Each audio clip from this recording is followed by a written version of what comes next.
Genesis 45 from the ESV. Then Joseph could not control himself before all those who stood by him. He cried, "Make everyone go out from me." So no one stayed with him when Joseph made himself known to his brothers. And he wept aloud so that the Egyptians heard it, and the household of Pharaoh heard it.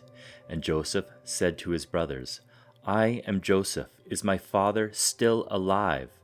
But his brothers could not answer him, for they were dismayed at his presence. So Joseph said to his brothers, "Come near to me, please." And they came near. And he said, "I am your brother, Joseph, whom you sold into Egypt. And now do not be distressed or angry with yourselves because you sold me here, for God sent me before you to preserve life. For the famine has been in the land these 2 years, and there are yet 5 years in which there will be neither plowing nor harvest. And God sent me before you to preserve for you a remnant on earth, and to keep alive for you many survivors. So it was not you who sent me here, but God. He has made me a father to Pharaoh, and lord of all his house, and ruler over all the land of Egypt. Hurry and go up to my father and say to him, 'Thus says your son Joseph, God has made me lord of all Egypt. Come down to me, do not tarry. You shall dwell in the land of Goshen, and you shall be near me, you and your children and your children's children, and your flocks, your herds, and all that you have. There I will provide for you, for there are yet 5 years of famine to come, so that you and your household, and all that you have, do not come to poverty. And now your eyes see, and the eyes of my brother Benjamin see, that it is my mouth that speaks to you. You must tell my father of all my honor in Egypt, and of all that you have seen. Hurry and bring my father down here." Then he fell upon his brother Benjamin's neck and wept, and Benjamin wept upon his neck, and he kissed all his brothers and wept upon them.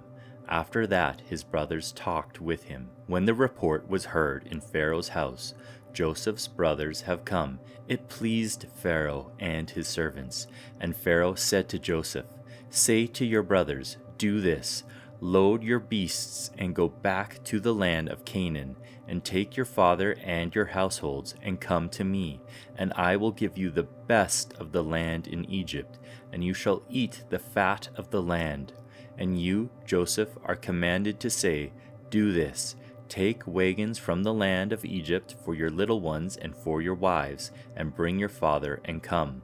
Have no concern for your goods, for the best of all the land of Egypt is yours.'" The sons of Israel did so, and Joseph gave them wagons according to the command of Pharaoh, and gave them provisions for the journey. To each and all of them he gave a change of clothes, but to Benjamin he gave 300 shekels of silver, and 5 changes of clothes. To his father he sent as follows: 10 donkeys loaded with the good things of Egypt, and 10 female donkeys loaded with grain, bread, and provisions for his father on the journey. Then he sent his brothers away, and as they departed, he said to them, "Do not quarrel on the way." So they went up out of Egypt and came to the land of Canaan to their father Jacob. And they told him, "Joseph is still alive, and he is ruler over all the land of Egypt." And his heart became numb, for he did not believe them. But when they told him all the words of Joseph which he had said to them, and when he saw the wagons that Joseph had sent to carry him, the spirit of their father Jacob revived, and Israel said, "It is enough. Joseph my son is still alive. I will go and see him before I die."